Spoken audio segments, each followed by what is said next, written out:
Bismillahirrahmanirrahim. Assalamualaikum warahmatullahi wabarakatuh. Bismillah walhamdulillah wassalatu wassalamu ala rasulillah sayyidina Muhammad ibn Abdillah wa ala alihi wa sahbihi wa man tabi'ahu ila yaumil qiyamah. Amma ba'du. Al-Fatihah ila hadratin Nabi Mustafa Rasulillah sallallahu alaihi wasallam. Bismillahirrahmanirrahim. Wa ummahatina wa ajdadina wa jaddatina wa masyayikhina wa li jami'il muslimina wal muslimat wal mu'minina wal mu'minat. Khususan ila walidihi ihdina suki bin hadi asnami walidihi Ahmad Ghazali bin hadi Asy'ari bin hadi Siti Sana bin hadi Muhammad Saleh Syekhina Kaidi Muhammad Ma'mun bin Kaidi Abdul Rahman Syekhina Kaidi Mursyid bin Hadi Hasan Syekhina Kaidi Abdul Wahab bin Kaidi Abdul Samad Syekhina Kaidi Muhammad Muhajir Hamzah Syekhina Kaidi Syafiq Hadami Syekhina Kaidi Ahmad Syarifuddin Abdul Ghani Syekhina Kaidi Abdul Zain bin Hadi Muhammad Zain Syekhina Kaidi Muhammad Hashim Mahbub Syekhina Kaidi Jamhari Musa Syekhina Kaidi Abdul Mu'taz Saleh Syekhina Kaidi Ahmad Zaini Mizan Syekhina Kaidi Muhammad Salim Mukhtar Sayyid Muhammad bin Alawi Abbas Al-Maliki Al-Fatihah. Bismillahirrahmanirrahim. Alhamdulillahi rabbil alamin arrahmanir rahim maliki yaumiddin. Iyyaka na'budu wa iyyaka nasta'in ihdinas siratal mustaqim. Siratal ladzina an'amta 'alaihim ghairil maghdubi 'alaihim waladdallin. Rabbi ighfir li wa liwalidayya warhamhuma kama rabbayani shaghira. Amin. Bismillahirrahmanirrahim. Qala al-mu'allif rahimahullahu ta'ala wa la naf'a bihi wa bi'ulumihi fid dharain amin. Bismillahirrahmanirrahim.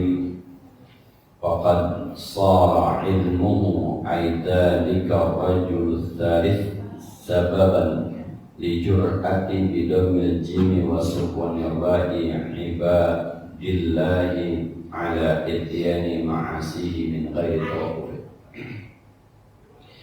Kita masih membahas tentang efek negatif dari kelompok ketiga, orang yang menuntut ilmu agama, menuntut ilmu Allah, tujuannya ilmunya sebagai sarana untuk mencari dunia, sarana sebagai lahan hidup. Kita ulang ya, ada 3 ciri orang menuntut ilmu. Yang pertama, memang betul-betul karena Allah. Dia menuntut ilmu dalam rangka memperbaiki kualitas ibadahnya, kedekatannya supaya sampai kepada Allah, hubungannya dengan thariqah, syariah, hakikat dan ma'rifat.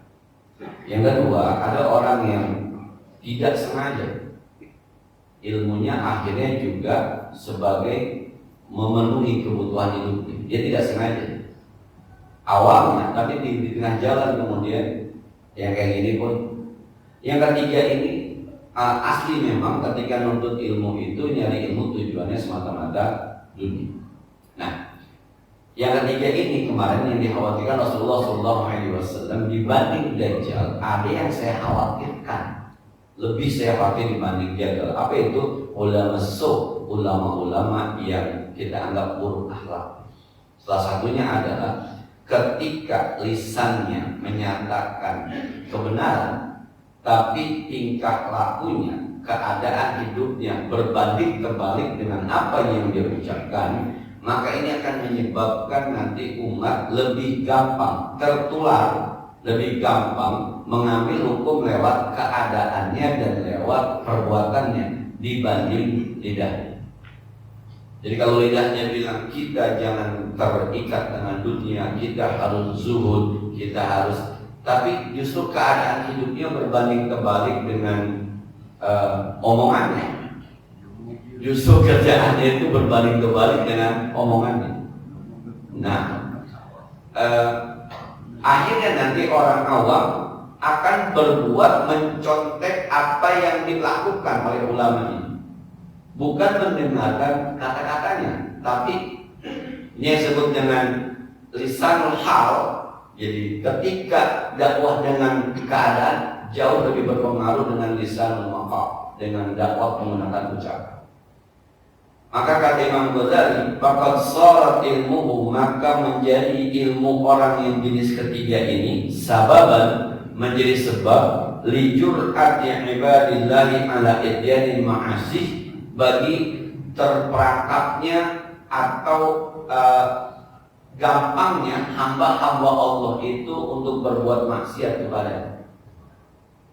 Nah, joget mulu, kiai udah joget kemarin. Kiainya mah apa-apa joget. Itu yang kita khawatir tuh, yang kita khawatir. Dangdut ada dangdutnya kondangan, kiai aja kondangan di dangdut di depan, gue lihat kemarin. Nyawek kiainya, dangdut. Ya, akhirnya orang awam bekerja bukan berdasarkan nasihat. Kiai ngomong nasihat, jauhi maksiat, itu omongannya. Tapi kiai kondangan ada dangdut di depan justru nyawer dengan alasan berbagai. Orang tidak mendengarkan lagi kata-kata jangan mendekat maksiat, tapi yang dilihat sama orang adalah kiai nyawer. Maka ketika gua nyawer ada dalil. Ini yang dikhawatirkan. Nah, main politik mulu, nonton politik kok banyak bohongnya. Kiai ini dikhawatirkan. Jadi kiai bilang kalau jadi pimpinan jangan khianat, kata kiai itu. Kalau jadi pimpinan jangan khianat, jangan sakiti rakyat. Sebab Nabi pernah berdoa siapapun pimpinan yang menyakiti rakyat nanti akan diberikan kesusahan oleh Allah Subhanahu wa taala. Kata kiainya, ternyata kita tergabung salah satu partai yang orang tidak bohong mulu di partai gitu. Akhirnya orang awam besok-besok masuk partai dalam tanda petik ada bohongnya, lu kiai yang ngerjain. Ini mohon maaf nih, ada cerita sebelah sono ada dulu mantan pejabat di sebuah apa namanya departemen. Itu sampai yang begini, waktu zaman saya jadi pejabat Ustaz, saya kenal mana kiai-kiai yang tulus, mana kiai-kiai proposal. Mana kiai-kiai proposal. Saya nggak minta disebutkan, dia sebutkan saat disebut, saya nggak minta disebutkan.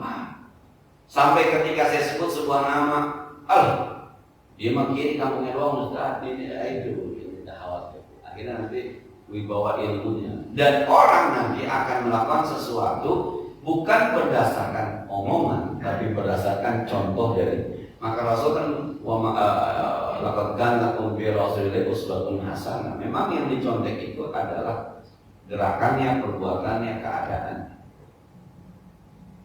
Bersyukurlah punya Nabi miskin, kan? Jadi gampang dicontek. Coba punya Nabi kaya. Nah, sedekah. Maka Nabi bilang sedekah walau bisyakki tamratin, sekalipun dengan korma di bulan 2. Sebab Nabi situasi seperti itu. Coba kalau nabinya kaya, sedekah 2.000, 5.000, apa lu jadi gede begini, ribet-ribetnya. Nah,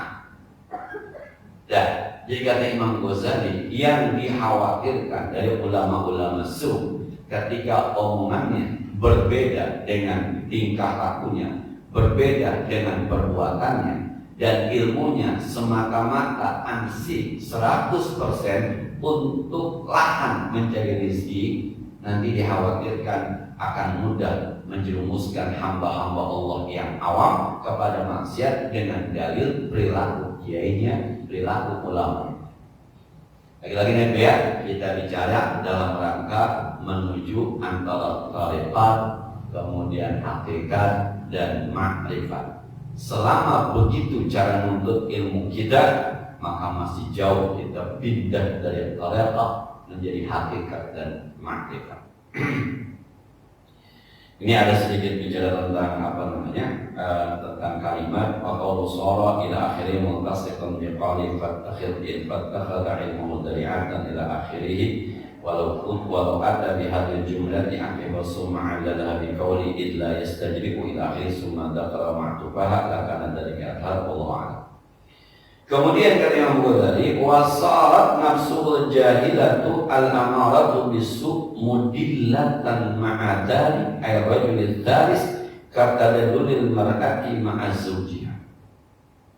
Efek selanjutnya dikhawatirkan pada pribadi orang yang ilmunya dijadikan sarana untuk mencari dunia. Nah, ini dikhawatirkan nih. Yang kalau bikin kartu nama harus lengkap pakai Kiai Haji Tintel di belakangnya supaya orang tahu bahwa gua kiai, di belakang ada tintelnya. Nah, dikhawatirkan juga nanti wasarat nafsul jahilatu, maka nanti nafsu yang jahil di badannya, al-amaratu bisu, yang selalu membawa kepada perbuatan yang buruk, mudillatan ma'adhalika rajulil thalith katadadulil mar'ati ma'azawjiha, akan bermesra-mesraan dengan laki-laki ini sebagaimana bermesraannya, kolokannya, manjanya seorang istri kepada suami. Jadi ini dia punya hati merasa benar. Dia punya hati merasa dirinya alim. Dia merasa punya hati bahwa dirinya soleh. Jadi nafsunya dengan dirinya itu bermanja-manja, seperti seorang istri yang berbanja kepada suaminya. Pak, beli motor aja, duitnya nggak ada, ngedit mau. Istri nggak benar, kalau di rumah kan istri benar semua.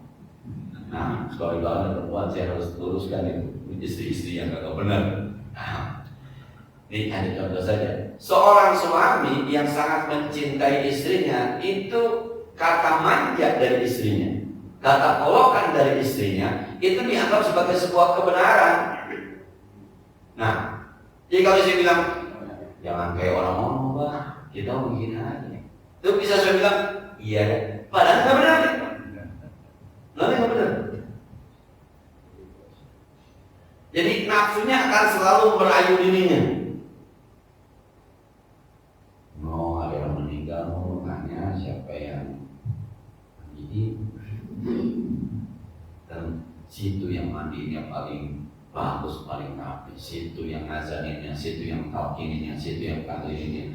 Kalau orang ngalir baca doanya kagak nanya, situ doang. Nah, ada masjid tanya udah ada jadwal Jumat belum? Udah ada jadwal bidu-biduannya belum? Nanti adanya itu, kalau Anda yang menyampaikan, orang merasa tercerahkan. Kalau Anda yang menyampaikan, orang merasa terbuka wawasannya. Itu selalu merayu begitu. Akhirnya ketika di atas mimbar dia merasa paling alim, paling pintar, paling tahu. Dan ketika dia turun dia merasa bangga. Padahal dia datang ke situ semata-mata dalam tanda petik dunia urusan. Yang dikhawatirkan. Jadi ada nafsunya itu selalu membawa bahwa ludah yang paling benar, ludah yang paling baik, ludah yang paling alim, maka lu layak dapat ini, lu layak, lu berhak, lu khawatir. Nah, dan kemudian ini ada juga wal mudillah bi dhammil mimi wa kasidha min adalla bi hamzati sirata kama istihaq wa man dzalika anna nafsa sarat dan lalan ay mula'abatan ma'a sahibiha, maknanya bahwa nafsunya senantiasa bermanja-manja dalam arti selalu merayu, mula'abatan bermain-main dengan pemiliknya. Jadi artinya itu selalu ada saja, ada rasa paling, ada rasa merasa, ada rasa, dan nafsu memang begitu, memang benar begitu. No yang salah. Kalau orang-orang kata Imam Ghazali yang menuntut ilmunya, memang ilmunya semata-mata ansih buat mencari kehidupan. Kemarin kita sudah sampaikan ya, ketika kita meyakini bahwa Allah yang mengatur semua rezeki, ketika kita meyakini bahwa Allah memberi rezeki kepada siapapun, bahkan ada bahasa tanpa sebab, Allah mau kasih rezeki, banyak contohnya. Maryam tiba-tiba Nabi Zakaria kebingungan, kok ini tiba-tiba sudah ada rezekinya. Kemudian ketika Maryam lahir capek cuma sekedar digoyangkan saja tuh pohon korma, atau sakit alaihi rutoban jeniyah, banyak rutub yang berguguran. Banyaklah hal-hal yang kita juga kadang-kadang tidak menduga tiba-tiba ada rezeki datang ke kita. Emang sudah diatur itu. Selama itu kita yakini, mestinya kita tidak mengkhawatirkan rezeki dari Allah. Dengan ilmu yang ada sama kita, dengan pengetahuan yang ada sama kita, semestinya memang ini kan jalur kemana ya, jalur. Maka selama kita masih berpikir, waduh, ini mah anak kayaknya harus masuk ekonomi, ini mah anak mestinya harus masuk jadi advokat nih, ini mah anak mestinya masuk dunia ini, dunia begini nih, besok dia kan begini. Selama kita, seakan-akan kita mengatur rezeki anak kita, seakan-akan kita menentukan masa depan anak kita, maka selama itu sulit rasanya untuk mencapai tingkat hakikat, apalagi sampai kepada makrifat. Kita masih dalam bahasan tariqah. Tariqah itu metode sampai kepada Allah. Tariqah atau disebut dengan syariat itu metode sampai, belum sampai, baru mulai doang. Namanya bidayah kan, bidayah adalah mulai, hidayah petunjuk. Kita baru mulai doang. Allahu Akbar. Ini baru memulai jalan doang ini. Cuma nanti kayak apa kagak, maka siratal ladzina an'amta 'alaihim ghairil maghdubi 'alaihim waladdallin. Ya Allah, tunjukkan jalan yang lurus. Ini lagi mau jalan ini. Allahu Akbar, ihdinas siratal mustaqim. Jalan yang lurus, siratal ladzina an'amta 'alaihim. Jalan yang orang-orang kau ridhoi, kau diarahkan dengan nabiyina was-syuhada'i was-shalihin was-shalihin. An'amta 'alaihim minan nabiyina wasyuhada'i was-shalihin. Jalan orang-orang yang pernah kau kasih nikmat. Ghairil maghdub, bukan jalan orang kafir yang kau murkai, waladdallin, bukan jalan orang munafik yang tersesat.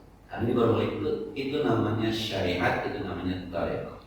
Dan nah, kemudian kata Imam Ghazali, yang dikhawatirkan ini nafsu itu bercumbu, nafsu itu kolokan sama jiwanya adalah tanmihi ay fataratan ta'muruhun nafsu bi ayyatamanna ma ba'da husulan ka jannati wa thawabil azim. Kadang-kadang tanmihi, nafsu itu memerintahkan dia untuk menghayalkan sesuatu yang susah tercapai, surga dan pahala. Jadi nafsunya kan bilang begini, ente model pasti masuk surga, pahala ente besar.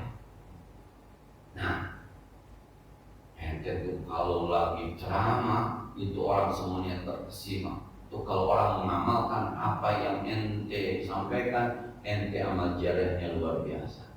Padahal dia datang ke penceramah dengan surat perjanjian 10. Kan gitu koordinator. Para penceramah ada koordinatornya. Penceramah belas sama Pak. Oh, penceramah belas ini enggak. Ya, karena saya pernah nelpon beberapa penceramah begitu, saya sampaikan lagi. Ditanya di mana tempatnya, kira-kira berapa jamaahnya, wilayahnya apa, ini sekolah, ini masyarakat apa sekolah, ini segala macam. Angka penyebutannya 8 juta. Pernah dengar tuh penyebutannya ada 8 juta. Saya nggak sebutlah penceramahnya siapa. 8. Ada yang kita datang ke sana, Pak, kita sedekah 300.000, kagak datang, Pak. Ah, besoknya kita mau undang pelawak buat anak-anak biar lucu tuh. Bang Wajid, dia cerita tuh Bang Wajid tuh. Siapa? Si Anu. Salah, bukan begitu, Bang, cara ngundangnya. Kasih depan 5 juta sampai dia jalan. Wajib begitu. Waduh. Tapi udah begitu tuh ketika berceramah nafsunya mengatakan bahwa itu orang semua terkesima dengan ceramah Anda. Artinya Anda menggampang masuk surganya, Anda dapat pahala. Itu tuh bermanja-manja kayak gitu, merayu-rayu kayak begitu. Padahal di depannya dalam tanda petik ilmunya sudah dijadikan sesuatu untuk mencari kehidupan. Bahkan saya sempat juga mengundang yang angkat perempuan penceramahnya lagi. Saya telepon. Ini rumahnya Kiai. Betul Pak. Ada apa ya? Saya rencana mau ini segala macam. Di mana? Daerah Cengkareng, Timur Jakarta. Berapa jumlah jamaahnya? Ada 500. 500 adalah segala kurang lebih. Malam ke siang, malam. Gak usah dijemput, Pak. Datang sendiri aja. Saya jemput aja waktu itu belum ada apa namanya Google Map ya. Waktu itu dijemput aja. Kalau dijemput 5 juta. Jakarta Barat. Terus dia punya box surat, dia punya dia punya amplop, itu ada mereknya. Jadi kalau dulu ada Kiai Hizir ini 1 juta umat, dia juga ada labelnya tuh. Kiai Anu 1 juta apa gitu ada. Kalau saya sebut 1 jutanya, bapak-bapak tahu siapa enggak? Ada tulisan. Ketika dia telepon begitu, 5 juta. Tawar jadi tim. Ditawar. Ya udah, sampai juga ke tempat saya 3 juta ditawar. Nah, kalau ada orang yang semacam itu kan kita saja menyatakan itu kurang etis, begini. Kita orang awam menyatakan itu kurang etis ini. Ini kan ceramah, ini kan bukan, harusnya ini bukan dianggap sebagai sebuah pekerjaan. Ada yang undang, dia datang. Kalau ada yang undang, ya udah, gak usah pakai promosi, kudunya. Tapi ini dianggap sebuah profesi yang ada harganya. Kita aja kurang oke lah mendengarnya begini. Kita aja kurang oke. Tapi orang yang begini nanti khawatir nafsunya bermain gitu tuh, merasa emang begitu caranya supaya lo dihormati, emang begitu caranya. Pulangnya lalu merasa sudah membuat orang tercerahkan dan merasa berhak untuk masuk surga. Ini yang dia khawatirkan. Jangan kaget Pak ya, kawan-kawan menceramah ada koordinator yang ada ini, jangan kaget. Jadi itu uang di muka. Kalau kata asistennya, kalau uang sudah di muka, jam berapapun kita datang pasti tungguin gitu kan. Karena dia sehari bisa pagi 2, zuhur 1, malam 2, 5. Kita dapat yang terakhir, udah dibayar. Dari jam 12 pun dia datang masih tunggu.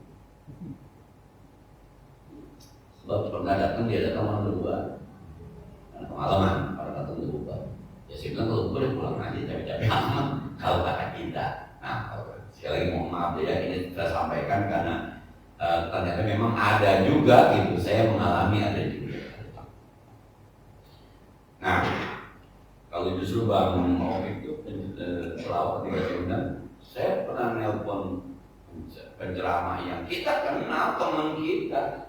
Tapi ketika saya telepon, apa sama manajernya sih. Ketika di manajernya dia bilang, mama mau manggil lo di kampung gua tuh, bos lo. Tanggal sekian di sana. Entar kan Bang kita lihat tanggalnya, udah jangan pakai begitu, udah ribet.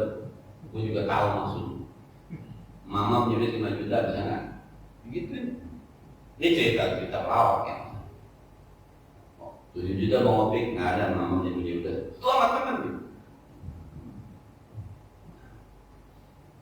Nah, saya ya, mudah-mudahan ini hanya sebuah cerita, niatnya mungkin baik, mudah-mudahan. Tapi berat kita ya. Buat bilang itu niat baik atau berat, karena urusan agama, urusan dakwah. Yang kita khawatirkan, ternyata apa yang dikhawatirkan Imam Ghazali terjadi sekarang ini. Apa yang dikhawatirkan Imam Ghazali terjadi sekarang. Zaman kita kecil nggak ada ya, belajar ceramah nggak ada ya. Orang ceramah sedapatnya aja gitu. Nah, sekarang ada jurusan, kuliah jurusan dakwah ada, jurusan haji umroh ada gitu. Jadi akhirnya terbentuk sendiri, ini semacam profesi jadinya nih. Semacam profesi. Nah, kalau dulu kan kita kalau dengan ceramah dulu ya apa adanya yang kiai dalam sampaikan itu. Dan kemudian wa tarjihi ay wa taratan ta'muruhu nafsuhu bi ayyatarajja sahlu usurihi kal mali wa kasratil atibba. Dan nanti nafsunya juga akan memasukkan ke hatinya wa tarjihi raja yarju. Wa tarjihi dia punya harapan ay taratan ta'muruhu nafsu, satu saat nafsunya itu memerintahkan di ayyatarajja, dia berharap masahula usuluhu kalmal, untuk mendapatkan sesuatu yang gampang didapat, kalmali seperti harta, wa kasratil atsba dan banyak pengikut. Jadi hatinya tuh nafsunya akan bermain-main dengan berapa hasilnya, berapa ininya. Jadi kalau ada yang ngundang pertama adanya di pojokan Rawabuaya, sementara yang kedua acaranya di Talaga Sampir, sama-sama buka puasa bersama, maka nafsunya akan bermain-main di hati. Jangan ke pojokan Rawabuaya, paling buka puasanya sama gorengan, sama bihun, amplopnya paling berapa lembar. Oh, Talaga Sampiran, udah perusahaan yang undang, jaminan makan enak, sama-sama dakwah. Udah yang lama dibatalkan saja. Itu nafsunya bermain. Ketika hatinya ngawang nih, boleh, dosa, sama-sama dakwah. Sama, semua juga karena Allah. Itu nafsunya ada. Akhirnya yang mau dibatalkan, kata Talaga Sampiran. Pandemi sampai dengan tutup makan.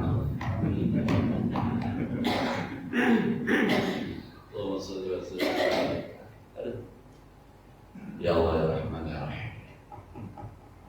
Saya selama bermain di sekolah itu ada yang kita undang jam 2 malam batal.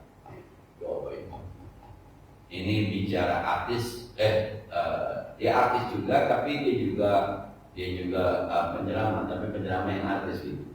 Udah oke, acaranya Pak hari ini Pak, jam 2 malam dibatalkan. Mana kita udah pasang itu ini baliho di depan Anida. Jam 2 malam dibatalkan. Nah, alasannya apa? Pagi ada syuting kan? Lah kemarin kemana aja tuh jadwal? Betul.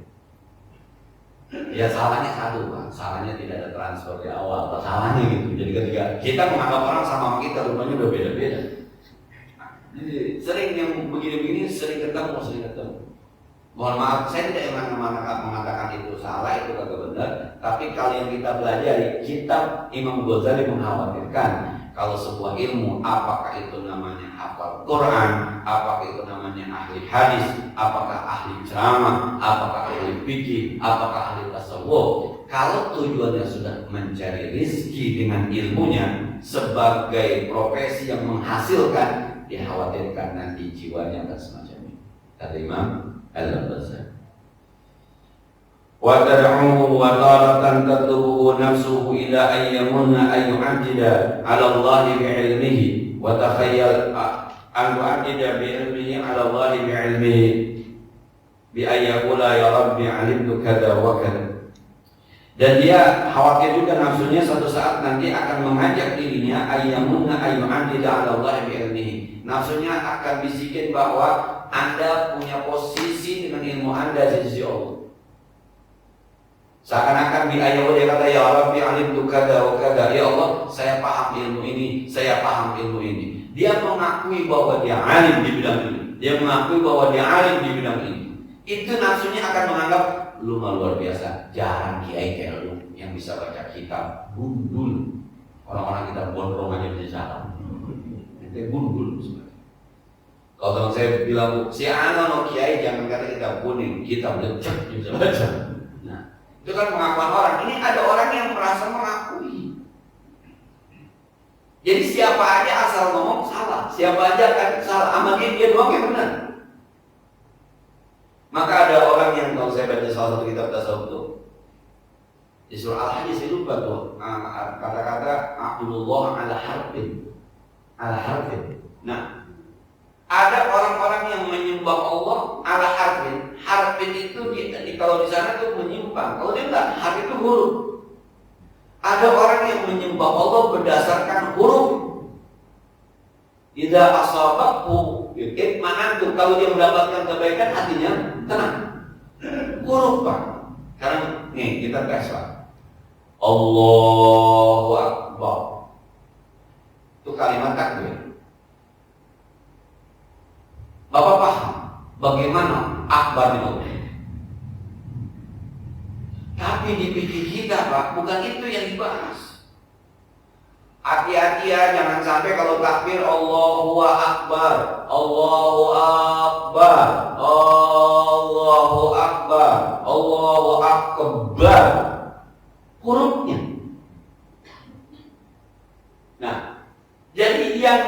yang diurusin tuh hurufnya di ya. Diurusin tuh hurufnya. Kalau Allahu Akbar salah itu gitu. Hurufnya. Tapi sehebat apa akbarnya Allah, sesuci apa kalimat Allah. Nah, akhirnya di masyarakat yang ramai imam si yang panjang banget. Imam si A-nya panjang. Allah.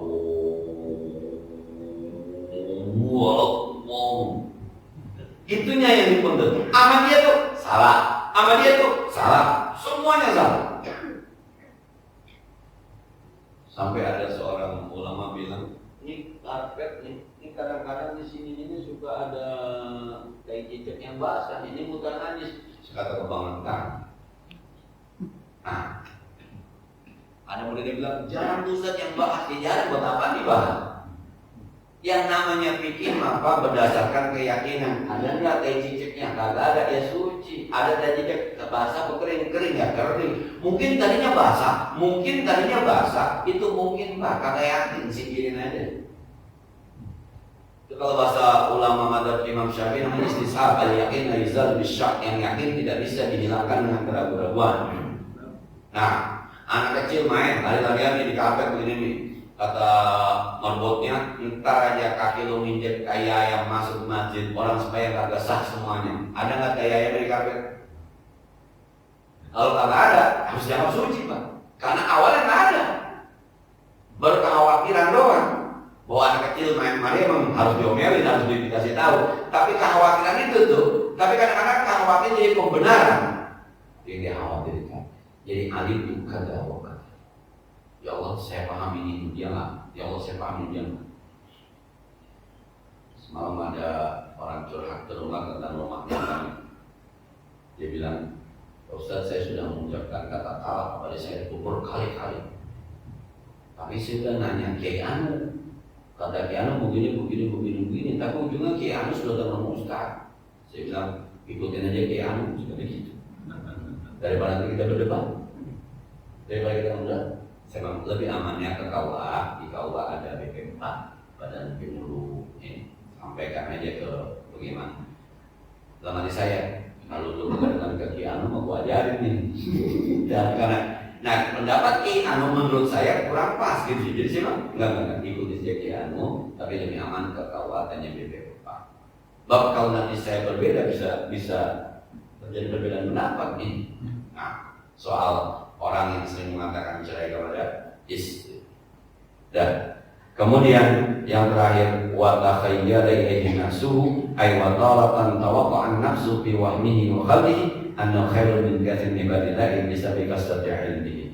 Dan nanti nafsunya akan memberikan hayalan-hayalan yang pada akhirnya dia merasa bahwa dirinya lebih baik dari kebanyakan orang berdasarkan ilmunya. Orang sini mengenai hati ilmu ini. Ustaz-ustaz di sini nggak paham ini. Udah ada satu, nafsunya bermain.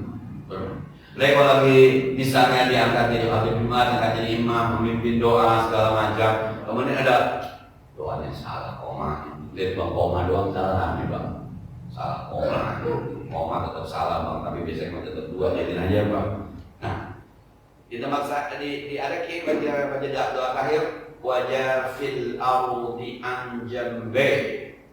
Dugaan saya kata jafi dianggap isim fa'il. Padahal itu fi'il amr. Mestinya wajar fil ardi anjambe. Tapi ada seorang yang baca wajar fil ardi. Kata teman saya, Ustaz itu bukan bacanya salah, dia biarin aja orang baca doa sih bukan baca nama. Ini kan lagi belajar bahasa Arab bang. Orang lagi baca doa masalah, baca Quran aja ada yang salah. Udah dilihat, apalagi baca doa. Biarin aja, abang paham gak paham, tipe amin doang, kita amin aja, amin, udah. Wajafil ardo mestinya, sebab jafi itu fi'il amr. Dianggap jafi itu isim fa'il. Anggapan dia isim fa'il bukan fi'il amr, dia sebuah ilmu. Itu orang berilmu, cuma salah ilmunya. Jangan domelin Pak, itu baca doa lagi bukan ngaji kitab, bukan.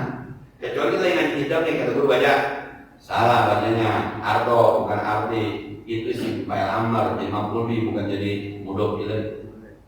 Nah, ada lagi orang baca doain orang sakit, orang bisa baca isfi, dia baca ispa. Harusnya isfi. Allahumma innaka antas syafi la shifa illa shifaka isfi. Sembuhkanlah. Dia baca ispa. Yang satu nengok saya, kok ispa Ustaz? Amin aja. Amin. Ispa kayak apa? Hatinya bilang pengen doain udah, jangan pakai teriak. Salah, isfi jangan begitu. Maluin orang itu. Nah, sebab orang sedang berdoa, bukan lagi baca. Kita bukan lagi belajar. Nah, tapi akan ada orang yang berkata, berarti nggak bisa nih orang ini dikhawatirkan nih. Dihayalkan maksudnya bahwa dirinya merasa paling benar, bisa merasa paling. Pak, kalau kita mau pengam apa khotib Jumat juga banyak barisnya salah, Pak. Khotib Jumat itu banyak juga yang barisnya salah, atau pengambil dalilnya juga salah. Saya pernah mendengarkan khotib Jumat itu mengatakan bahwa sekalipun kita harus bayar zakat ini. Ketika dia bayar zakat itu, kemudian dia pakai dalil yang wa'iddat lil muttaqin alladhina bis-sarai wad-dharra'i wal kadhibina al-ghayz wal 'afina 'anil nas. Surga itu untuk orang bertakwa. Siapa yang bertakwa? Yang ngeluarin zakat. Mana dalilnya? Nih. Padahal itu di situ orang-orang yang bersedekah di waktu susah dan di waktu kaya. Di waktu susah, di waktu kaya. Ini ayat bukan ayat zakat. Ini ayat sedekah. Kalau ayat zakat mah khusus untuk orang kaya. Nah, orang miskin maka wajib zakat. Ini ayat-ayat sedekah, tapi diambil buat ayat zakat. Lama di saya, ini ngambil ayatnya salah nih, hati saya. Tapi ya udah, kalau khotib Jumat yang penting orang dengar bener kalau dia bener-bener mengasih duit buat. Tapi itu pengambilan salah, pengambilan dalilnya salah. Kalau bahasa fikih istidlalnya salah. Itu ayat buat ayat sedekah, bukan ayat zakat. Tapi lagi-lagi hati-hati kita khawatir nanti merasa dikit-dikit nyalain orang, dikit-dikit nyalain orang, dikit-dikit nyalain orang, merasa jadi paling benar. Nafsu bermain manja-manja, nafsu merayu-rayu kita supaya merasa. Ini akibat dari orang-orang yang menuntut ilmu bukan karena Allah, tapi ilmunya dijadikan sarana untuk mencari dunia semata-mata. Saya kira ini dia. Kalau ada manfaatnya nanti kita akan lanjutkan insya Allah sebagaimana biasa yang perlu kita diskusikan lebih lanjut di persilakan.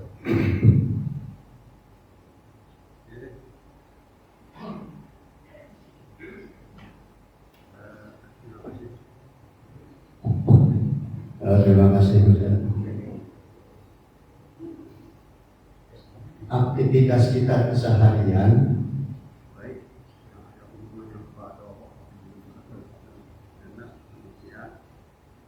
itu memang sifatnya ubudiyah dan uluhiyah, bertujuan kepada tauhid, hakikat dan ma'rifat.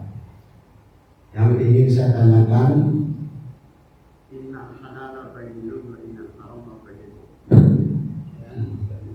Inna halala bayyinun wa inna harama bayyinun. Dalam Al-Quran, alladzina yaquluna amwalal yatama zulman innama yaquluna nara. Saya di rumah saya ada seorang anak yatim, sering mendapat paket sembako dari instansi bersangkutan, tapi ibunya nggak pernah masak sembako itu. Yang masak ya neneknya. Nah, kena makanan itu bercampur, saya juga ikut makan. Ya. Tapi kenapa dia nggak pernah masak? Karena dia dapatnya masak neneknya. Bagaimana keraguan kami saya ini? Jadi di dalam hadis itu kan jelas, halal jelas. Tapi karena ada makanan anak saya paket yang diberikan oleh santri dimasak oleh neneknya, saya ikut makan. Itu bagaimana penjelasan? Yang kedua, di mana catatan pendudukan sipil bahwa pemilu 2024 pemilih kaum Adam lebih banyak daripada kaum Hawa. Tentunya di situ di TV ada seorang laki bahwa kami ingin nikah. Kalau seandainya terjadi, bagaimana keturunan harus seandainya keturunannya itu dalam hukum taklifi? Terima kasih. Yang pertama ayatnya ya'kuluna amwalal yatama zulman. Itu yang bermasalah ilahnya adalah zulman. Siapa orang yang memakan harta anak yatim secara zalim. Zalim itu betul-betul merugikan yatim. Selama tidak merugikan yatim, maka bercampur harta yatim dengan harta non yatim, tapi tidak dalam skala zulman, tidak termasuk di situ. Maka ada kata-kata zulman. Ya'kuluna amwalal yatama zulman. Nah, kalau ada seorang ibu yang ditinggal mati suaminya, lalu ada yatim, ada warisan dari suaminya, anaknya masih nyampur duitnya, antara duit istri sama duit anak nyampur. Nah, Al-Quran mengatakan fa ikhwanukum, kalau fa itu khalidukum fa ikhwanukum, kalau harus bercampur juga, yang penting kata zulman, itu kan juga saudaramu, itu juga kan cucu, itu juga ponakan, itu kan anak. Susah dibisainnya, susah. Bapaknya ninggalin warisan, mohon maaf misalnya ada kontrakan gitu ya, ada kontrakan 10, istrinya dapat 2 misalnya, yang 8 anaknya masih istrinya, yang ketika belanja nggak bisa dipisahin. Fa'in tukhaliduhum, kalau terpaksa harus dicampur juga, ya fa ikhwanukum wallahu ya'lamul mufsida minal muslim. Allah tahu persis mana yang ingin merusak harta anak yatim, mana yang ingin memperbaiki harta anak yatim. Ketika tercampur, maka kalimatnya mengatakan zulman. Selama tidak ada zulman, maka tidak ya'kuluna fi budunihim nar wa sayaslawna sa'ir. Nah, ya kalau lagi lebaran, ada janda bawa anak yatim, persen masuk kemana duitnya? Jangan yang yatim yang benar aja juga masuk ke rumahnya duitnya. Nah, ya, yang penting tidak ada unsur zulm. Iya, itu aki-aki udah kagak laku itu, pakai kalimat kambing. Nah, jadi kalau bahasa kalau lah sah, ya tetap kagak sah sih, nggak bisa kalau tidak sah. Jadi jangan kata dia nikah, dia berzina saja sama kambing itu hukumnya harus dibunuh. Kalau bahasa hadis itu ada idza jaa ahadukumul bahima, kalau datang seorang kamu akan binatang ternak, maksudnya dia berzina, faqtuluhu, bunuhlah dia dan bunuh binatangnya. Ini kalau terjadi dia nikah sama kambing, kemudian dianggap sah padahal tidak sah, terjadi hubungan badan dia dengan kambing, itu zina sama kambing, dua-duanya harus dibunuh. Kenapa? Yang ini kurang ajar, khawatir kambingnya hamil lahir manusia. Khawatir. Atau dia lahir kambing tapi berbunyi baba, itu jadi fitnah. Maka dua-duanya harus dibunuh. Ada yang bilang kan kambingnya kan kagak salah Ustaz. Iya, tapi kalau dia hamil khawatir ketika seorang ekor kambing melahirkan manusia, bahaya juga itu. Nah, jadi ya pemilunya katanya banyakan laki banyakan dibanding perempuan, bukan menjadi sebuah dalil boleh kawin sama kambing ya. Yang jelas agama mengajarkan pokoknya wankihu ma tabalakum minan bisa kawin sama perempuan, kawin sama perempuan. Ada perempuan yang harus jadi laki, kawin juga ke perempuan sama perempuan. 10 bulan baru ketahuan bahwa dia perempuan, hebat juga itu. Pernah jadi imam nanti sebagai Jumat. Aduh, luar biasa. Kawin sama perempuan, jangan kawin sama laki-laki. Nah, kalau keseimbangan itu kalau ada laki dengan nama laki, kita taruh di sebuah pulau, kita lihat berkembang biak apakah ada. Ya. Sama kayak Ustaz Abdul Somad ketika ada orang-orang ateis yang percaya Tuhan, kita taruh di tengah laut, entar malam dia teriak-teriak ngambil siapa tahu. Nah, cukup ya, ada manfaatnya. Al-Fatihah. Bismillahirrahmanirrahim. Alhamdulillahirabbil alamin arrahmanirrahim maliki yaumiddin. إياك نعبد وإياك نستعين اهدنا الصراط المستقيم صراط الذين أنعمت عليهم غير المغضوب عليهم ولا الضالين اللهم صل وسلم وبارك على سيدنا محمد وعلى آل سيدنا محمد اللهم انفعنا بما علمتنا وزدنا علما ينفعنا ربنا زدنا علما نافعا وفهما صائبا ولسانا ذكرا قلبا شاكرا اللهم سلم الحجاج اللهم سلم الحجاج اللهم سلم الحجاج والغزاة والمسافرين ببرك وبحرك وجوك من أمة محمد أجمعين اللهم اجعل حجهم مبرورا وسعيهم مشكورا وذنوبهم مغفورا وعمرتهم مقبولا وزيارتهم متقبلا اللهم ردهم إلى أوطانهم سالمين غانمين فرحين مستبشرين برحمتك يا أرحم الراحمين وصلى الله على سيدنا محمد وعلى آله وصحبه وسلم والحمد لله رب العالمين السلام عليكم ورحمة الله وبركاته.